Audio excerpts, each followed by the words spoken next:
Hare Krishna, Hare Krishna, Krishna Krishna, Hare Hare. Thank you. Jaya Radha Madhava Kunja Bihari. Could I have a Bhagavatam? Could I have a Bhagavatam? Jaya Radha Madhava Kunja Bihari.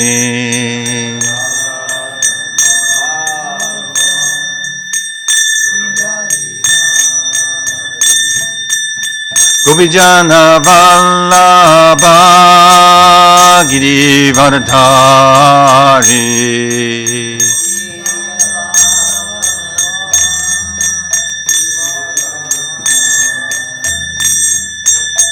Gopijana Vallabha Girivardhari.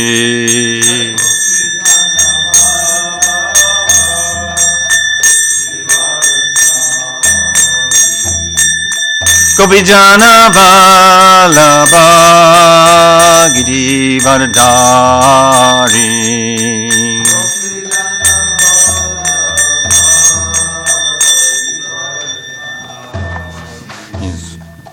Yasodanandana Brajajana Ranjana.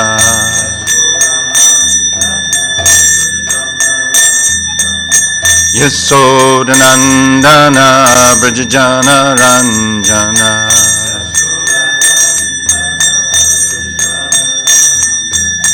Yasodanandana Brajajana Ranjana.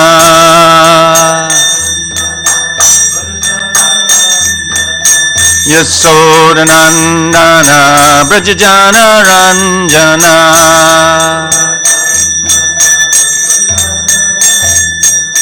Jamuna Tira Vanachari.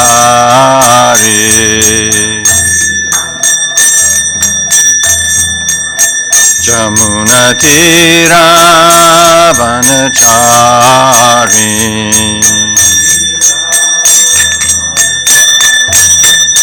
Jaya Radha Madhava Kunja Bihari.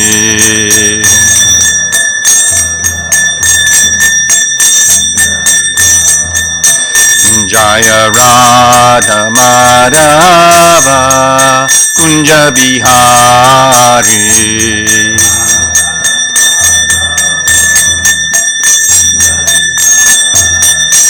Jaya Radha Girari Radha Girari Radhe.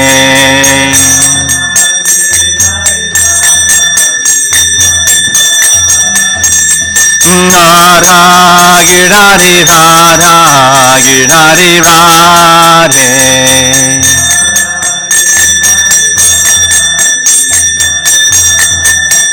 Prabhupada, Prabhupada, Prabhupada, Prabhupada.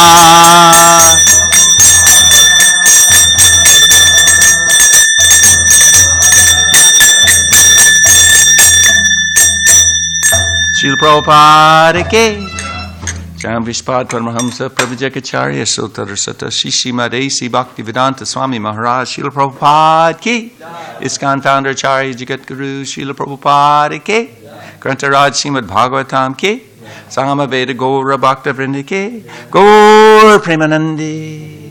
Our glories to the assembled devotees. Our glories to the assembled devotees. Our glories to the assembled devotees. Our glories to Shishi Guru and Gauranga. Glories to Srila Prabhupada.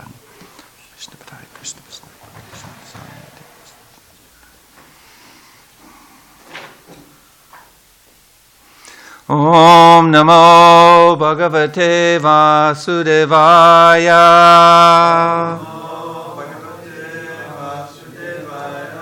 Om Namo Bhagavate Vasudevaya.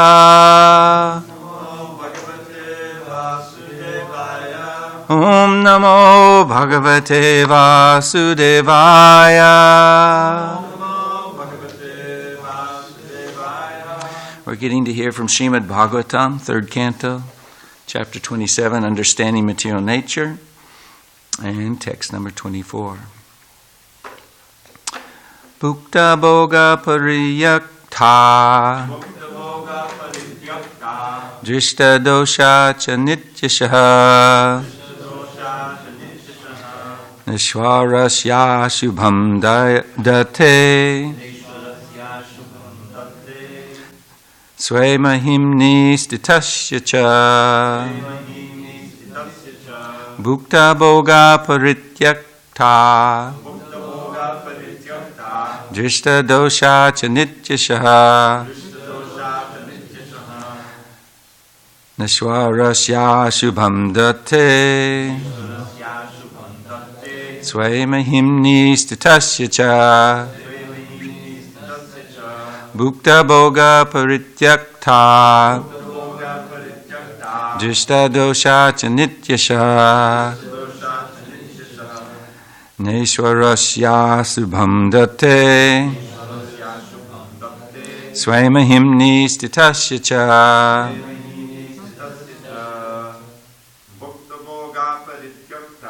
Bhukta Bhoga Parityakta Drishta Dosha Cha Nityasaha Neshwarasya Swemahimni Stitasya Cha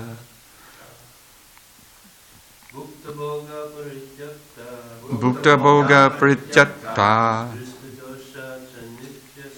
Drishta Dosha Cha Nityasaha Neshwarasya Shubham Date Swemahimni Stitasya Cha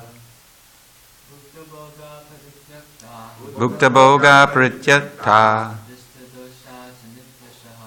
Drishta Dosha Cha Nityasaha Neshwarasya Shubham Date Stitasya Cha Bhukta Bhoga Parityakta Drishta Dosha Cha Nityashaha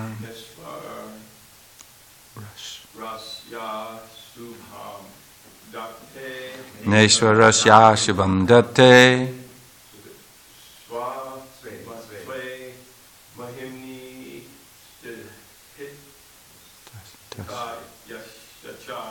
Swemahimni Stitasya Cha Bhukta enjoyed. Bhoga enjoyment. Parityakta given up. Drishta discovered.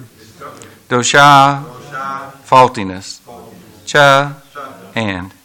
Nityashaha always. Na not. Ishwarasya of the independent. Ashubham harm. Date she inflicts. Swemahimni in his own glory. Stitasya situated. Cha and. Translation. By discovering the faultiness of his desiring to lord it over material nature, and by therefore giving it up, the living entity becomes independent and stands in his own glory. Please repeat. By discovering the faultiness of his desiring to lord it over material nature, and by therefore giving it up, the living entity becomes independent and stands in his own glory. Purport by His Divine Grace, A.C. Bhaktivedanta Swami Srila Prabhupada.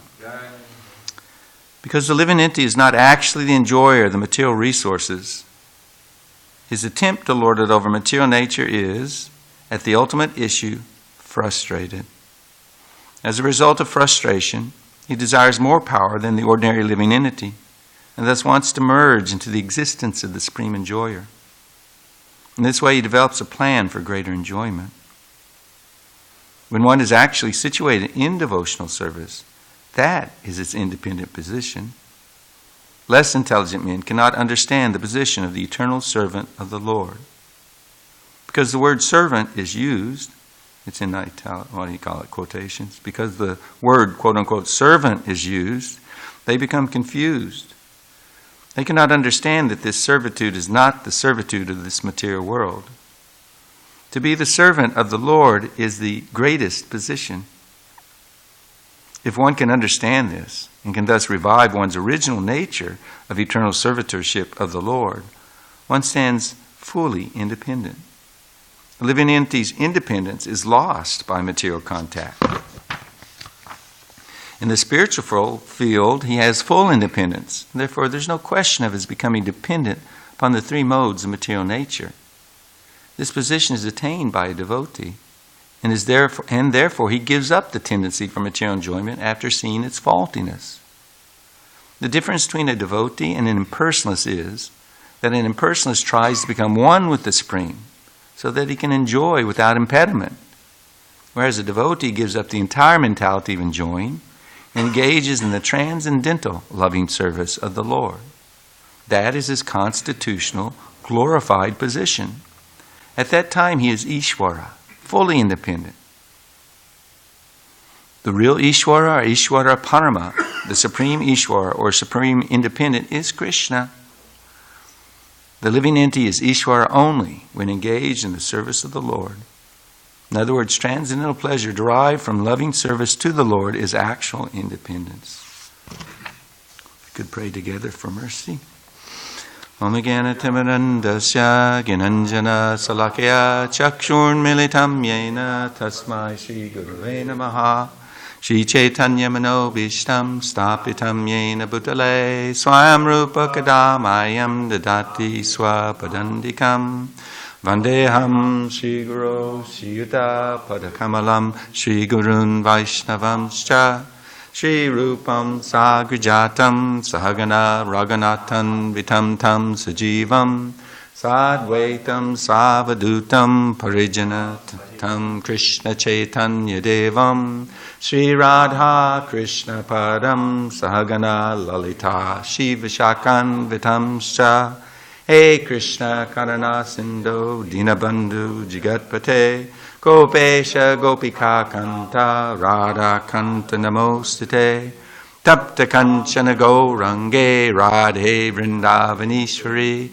Vrishabhana Sutta Devi Pranamami Hari Priye Panchakopatrubhyascha Kripa Sindhu Bevacha Patitanam Bhavanebhyo Vaishnavebhyo Namo Namaha Shri Krishna Chaitanya Prabhu Nityananda Shri Advaita Gadadhar Shivasadi Gaur Bhakta Vrinda Hare Krishna Krishna Krishna Hare Hare Hare Rama Rama Rama Hare Hare.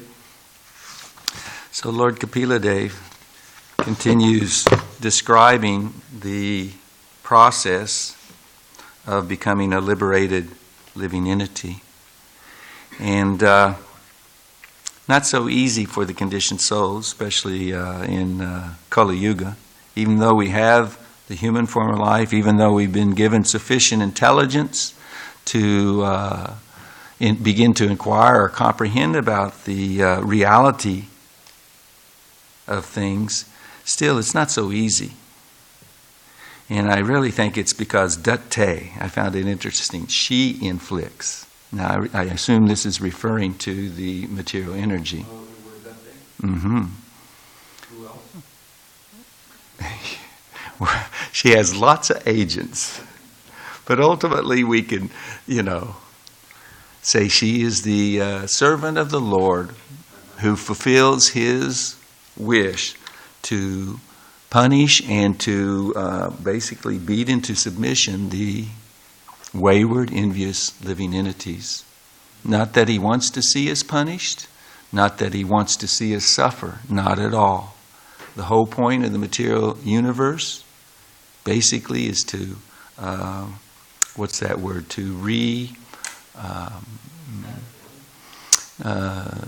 reform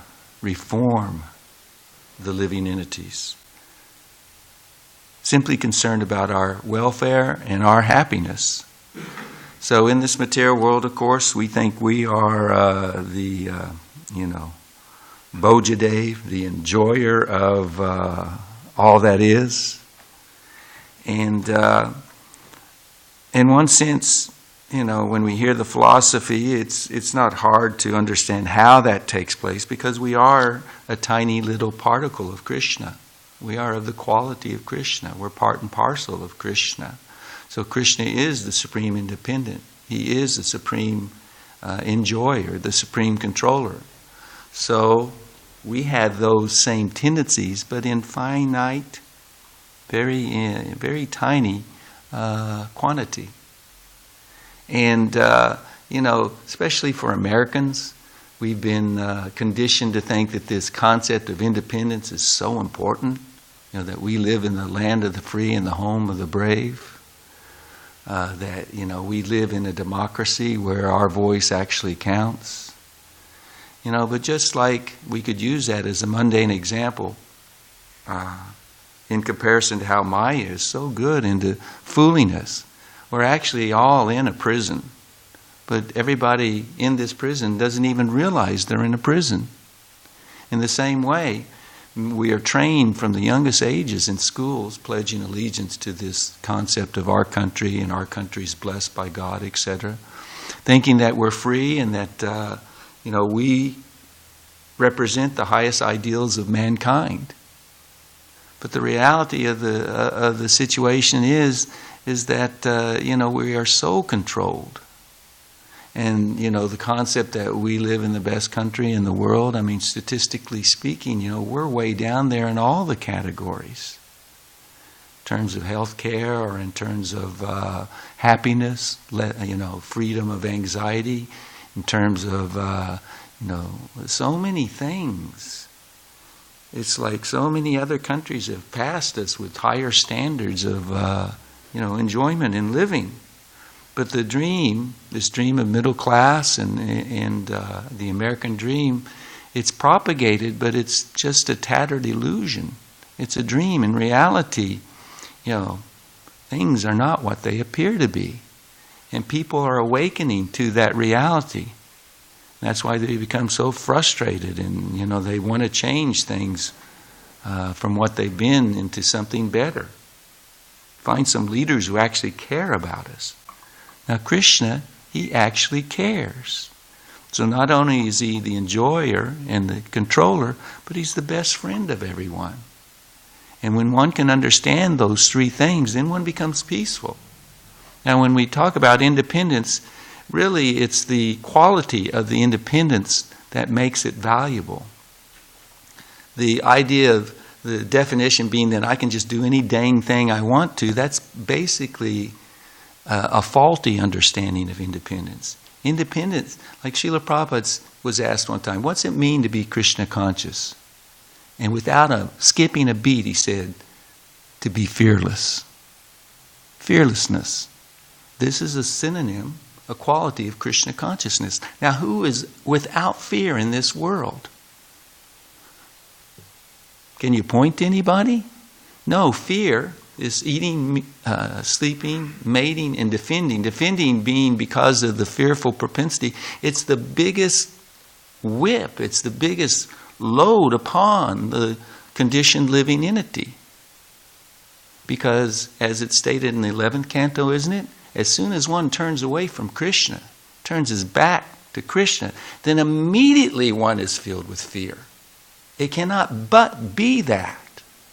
Because constitutionally, we are totally dependent upon Krishna. For our very existence. And for our very nature. And for the substance of what we do, who we are. It's all in relationship to Krishna. Without the connection to Krishna, we're focusing on the fear, but we can just move a little to the side of the analogy of when the screw falls out of the big machine, it's useless. Or when the leaf or the flower, falls off of the tree, then it withers up, it shrivels up, and it deteriorates and dies. It has no value. So we are so proud. Maya is such a good manipulator and controller of the living entities. We think we're free. We think we're independent. But only Krishna is truly independent. As the first verse of the Bhagavatam says, he's Swarat, completely independent. Whatever he wants, it manifests, it happens. Simply by desiring. He has unlimited potencies, unlimited servants who will jump to the opportunity to fulfill the wishes of Krishna. So in this state of complete surrender to Krishna, then one becomes fearful and one becomes completely joyful. One becomes happy. One's life becomes dynamic. In this material world, we see people who surrender to others, and there's always sand in the sweet rice. There's always some, incongruity, some disappointment. Because ultimately, at the heart of our rebellion against Krishna, our envy to Krishna, there's envy of each other. And so we tend, it is the nature of the illusion living entity to think, I am the center of the universe and I am most important. And you are simply meant to facilitate my enjoyment and my control, to cooperate with me in my control of this material universe. So, we see, as Srila Prabhupada said, in this world, the best example of love, selfless love, where there isn't some exploitive flavor to it, is the mother with the child. But speaking from personal experience, it is a faulty analogy. It's not perfect, in other words, because if the mother is conditioned by the bodily concept of life, even though she will do anything for that child, she is enjoying vicariously through the child. She wants to, even the idea of wanting the child to do better and be better than they are personally enjoying in that way. There's a extended selfishness involved. If there's always at heart, even if it's subconscious, a desire to receive something for the service, for the love. But in Krishna consciousness, for those who, as Srila Prabhupada says, are actually situated in devotional service, then they have nothing they wish for in return for their service. They just want to serve. Because the complete fulfillment is in realizing their nature and that love that they have for Krishna. There's nothing greater. Everything is fulfilled in the love for Krishna. And that's what we're all looking for. But in the material world, we place that search, we place our love in so many misdirected and unworthy recipients. Now, when we hear the word servant, we cringe. I mean, even devotional service, we don't like to be told what to do. It actually is a fact to greater or lesser degrees. What to speak of being corrected? It just pinches the false ego, doesn't it? That's the symptom of the bodily concept. But the pure devotee, as Srila Prabhupada says, makes their life and soul surrendering to the instructions of the spiritual master and of the Vaishnavas. Anyone who has love for Krishna, they will do their very best to please such people. Their whole existence actually is meant to please everyone. But they know that those who are misdirected and misguided, their pleasure will be found in being reunited in Krishna's service. And those who are on an equal level with them, then they are so happy to churn the nectar of hearing and chanting about Krishna. And those who are their superiors, their Prabhus, then they simply try to please them, serve them, execute their desire, which is the desire of Krishna. But the faultiness of this world, it makes us cringe at the idea of servitude. But we do have some examples in this material world how one is fulfilled to the extent of one becomes selfless. Now, many of you young men may not have experienced this in life. But when you come to someone where you fall head over heels for a lady, where you fall totally in love, where you are starstruck, you're not seeing straight, as they say, love blinds, where you're in the honeymoon period of a relationship. It's always in the beginning. And by the nature of this world, time like a rat nibbles away at it. But in that frame of mind, you will do anything you can to please that beloved. You will give her anything and everything you have. You will be constantly meditating on how you can please her. You see everything in relationship to her. Oh, those are beautiful flowers. Let me buy this for my beau, for my beloved. And so that's a perverted reflection of how it is in Krishna consciousness. The pure devotee sees everything in relationship to Krishna. Let me offer this wonderful thing to Krishna. Like in the 11th canto, there were so many, I read that a few days ago, a big chunk of it.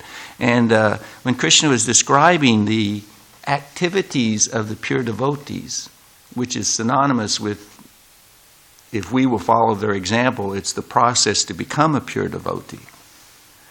At the very end of all these different ways and things that the devotees do to please Krishna was to offer something which is very dear to the Lord.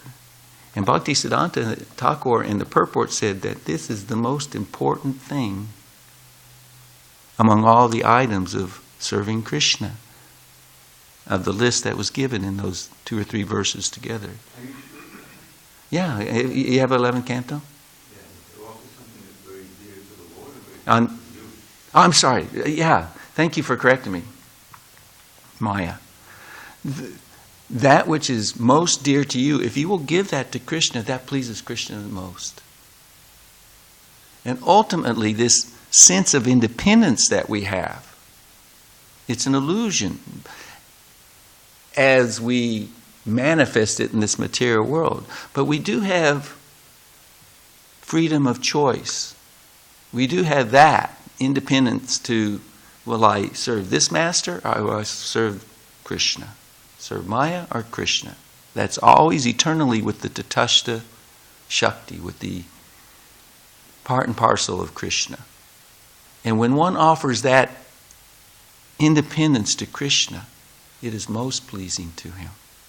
Then he will undergo anything and everything to help you fulfill your desire to serve him. Because that's what the apparent contradiction is about the master. The master is the best servant. The master is absorbed in taking care of those who are serving him. Krishna's pleasure is in serving his devotees. And the reciprocation of love is that the devotees are simply wanting to please Krishna.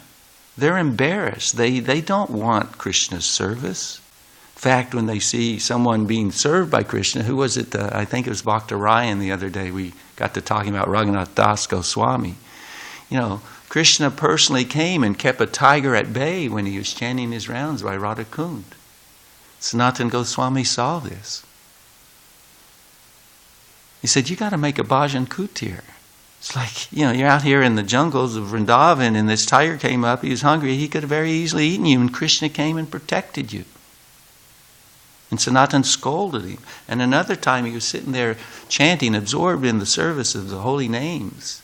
And the sun was beating down on him, the summer hot sun.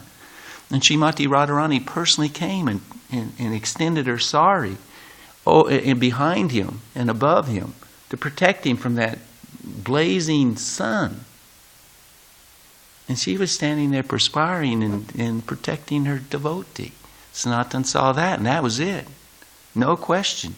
Make a bhajan kutir. You're having Srimati Radharani serve you? That's the most, like the biggest no. There's nothing worse. It's just so, that's the mentality of us in this material world. God's our order supplier. What can you do for me? And even in mixed devotional service, I'll serve Krishna as long as my ducks are lined up and I'm getting what I want in life. And that's okay as a child. When the child is young, it's a nice example when they're totally young, so young that they're just toddly, walking, those cute baby steps in the hand of the mother or father. They're completely fearless. They're completely oblivious how delicate life is and how fearful they should be. But they're completely at peace. They're perfectly happy. They're protected by their father or mother. But when you grow a little bit older, what starts happening? Right away. Gimme, gimme, gimme. Especially in this culture. We're coming into Christmas. Oh my God, it's the worst time of, spoiling the innocent youth. Training them, conditioning them that let's just talk about sense gratification. What kind of toy do you want? Gimme, gimme, gimme. And there's no amount of toys or sense gratification that can fill the gap in the heart. That gap being your devotional relationship with Krishna. So it doesn't matter how many toys you get under the Christmas tree, or as you cling on to that, because as you grow up, then you realize there is no Santa Claus, and actually life is tough, and I got to work hard to make the money to buy all these toys. But still, vicariously, your children, Christmas is all about the children. Let's propagate the illusion. Let's hold on to it and live through them, seeing their joy of ripping through the packages and appreciating, thank you, thank you. Gimme, gimme, gimme. That's the mentality of the child until they grow up and mature. So we have to, it's the nature of our progress in Krishna consciousness that we will also go through the gimme gimme stage with Krishna, mixed devotional service. But at some point we're going to wake up. We're going to mature. We're going to see the faultiness, the dosha of this mentality. And when we do, then we will begin to pray to be given the strength to overcome it.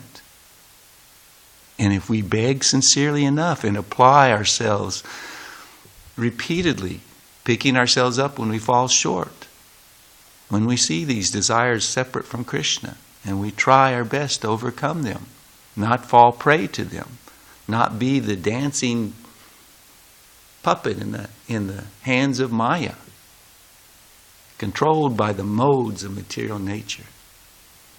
Dance, gringo, dance. That's Maya. Everyone's dancing as she dictates, except for the devotee. As the lady I quote it so often who tried to seduce Prabhupada came out like she'd seduced so many other swamis. He's different than the rest. The pure devotee sees the faultiness. Bhagavad Gita says, knowing the temporary nature of sense gratification, the wise give it up. And so Krishna is expert at helping slowly but surely the sincere devotee realize that. Not just speak it, not just practice it, but realize it. There's nothing in this world that is of any value for any of us except for Krishna's service. Association of Krishna's servants. It's all bad. That's what Srila Prabhupada said. He said the members of the International Society for Krishna Consciousness should realize that there is no happiness in this material world. We have to realize that. The only happiness is in devotional service. That's where the glory of the living entity is. That's where the happiness is. That's where the fearlessness is. That's where the fulfillment is. And that devotional service is not of this world. It's not under her dictates, Maya. It's under the divine energy of Krishna, ultimately of Srimati Radharani. So, Srila Prabhupada is trying to train us in this way. He's teaching us to give up the mentality, this hole in the heart. He's trying to fill it with that which we're really anxious.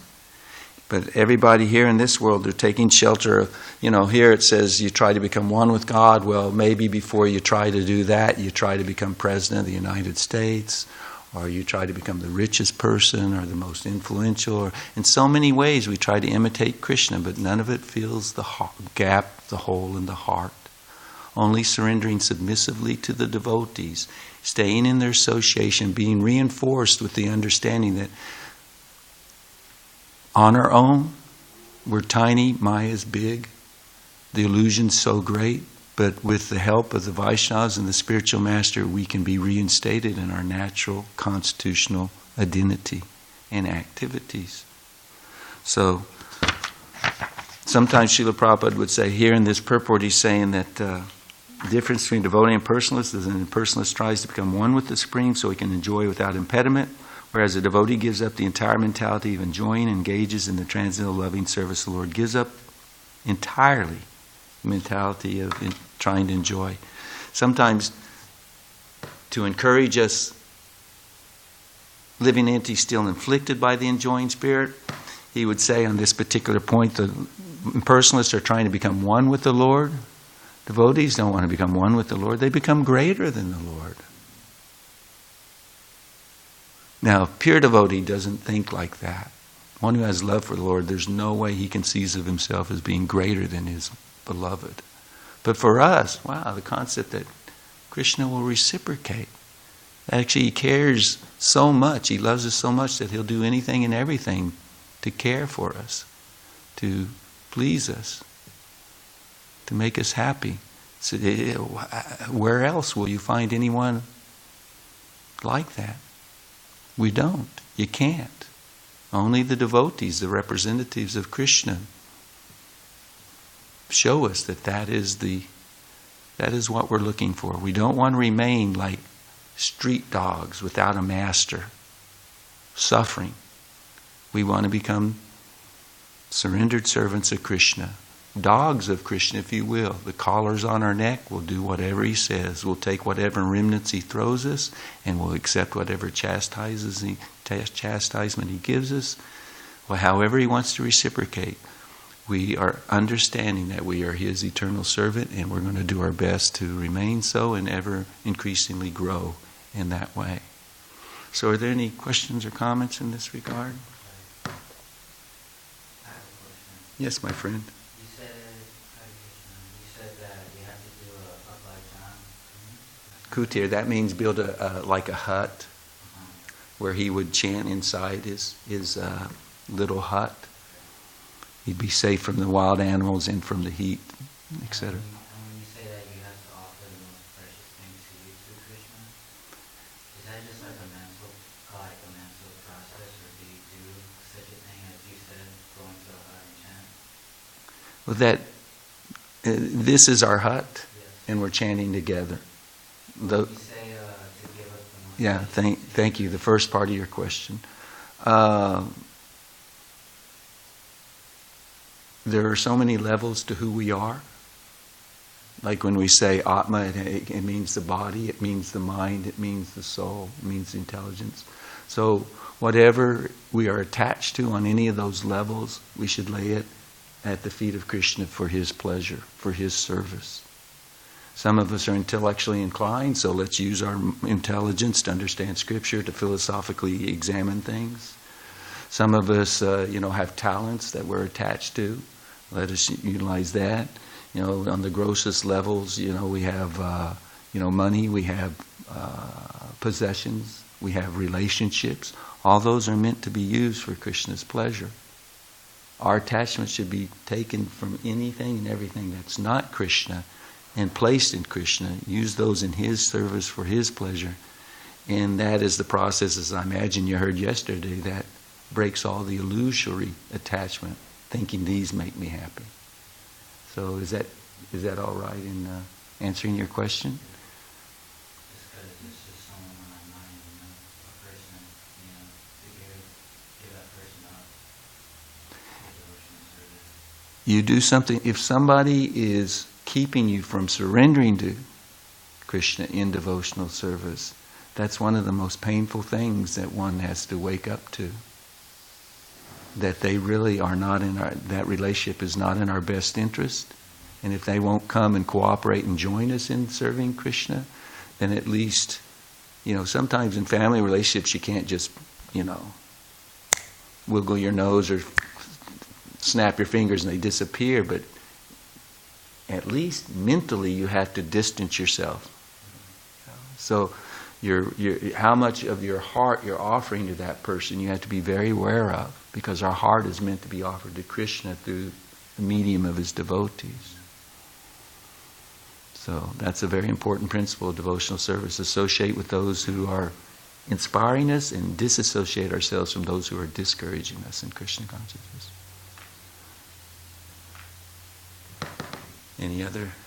Did you have any thoughts, my friend? Because I said some things that actually might have seemed pretty radical. I don't think I can find true happiness without having simple material possessions. And I don't know, I'm just struggling with something small like that. And I've just been thinking about it all the time. And the way in which our conditioning dictates in the beginning is that we throw away these things. We give them up. I've said in the past, when I became a devotee, I had a house full of things and I just gave them all away. But a lot of those things could have been used in Krishna's service. The one thing I kept was the car that drove me from Oklahoma City to Dallas, and I was able to give that to Krishna, being an ashram devotee. That was the program for at that stage in the development of the movement. Basically, you lived in the temple, and that was the only option. And so I gave that car to Krishna. So Rupa Goswami, Lord Chaitanya's intimate, empowered servant, tells us that by using everything we have in Krishna's service, that's where the detachment arises. That's real renunciation. Not necessarily just giving everything up. Some things we can't use in Krishna's service. We don't know how. We can't. So those should be given up. But the devotees, the advanced devotees, know how to utilize everything. And so we try to offer them help, etc. Things we might not be able to use. So, yes, Dravida Prabhu. Just focusing on the two first lines of this verse, you see that ability to use it. Bhakta Bhoga Parityakta, that's the first idea. It's not just Chakta, it's Parityakta means totally, Pari means all around everybody. What's the first part? What makes it more? Well, Bhakta Bhoga. No. You said Pari means completely, so. Pari means, Pari also means like Parikram, going all around. Okay. In this case, it means Chakta, okay. 100%. Nice. Giving up the enjoyment of the enjoy, in other words, Bhakta of the thing Yeah. enjoy. But then it continues, and Drishta Dosha Chanityasha, and to continue to see the faultiness of that enjoyment always. Because you can give it up, but you don't keep seeing the faultiness of it, you fall back to it. So he closes the door with that second line.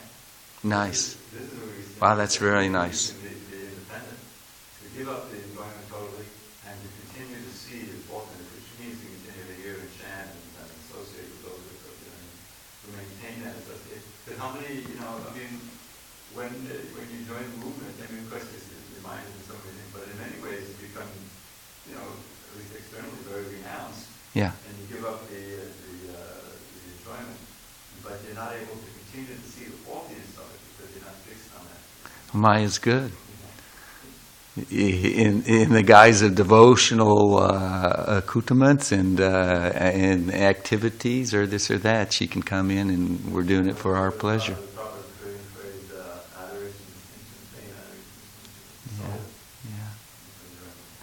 Yeah, you reminded me when sharing that really wonderful point where Srila Prabhupada said the sense of happiness in this world, the sense that you are enjoying something, that's the worst enemy of the living entity. And also I found the purport that I was talking about. I think it might have been the verse you were talking about where giving up lethargy. But in the purport, Prabhupada said giving up a feverish mentality. And I looked up feverish. And it wasn't in relationship to lethargy, it was the opposite.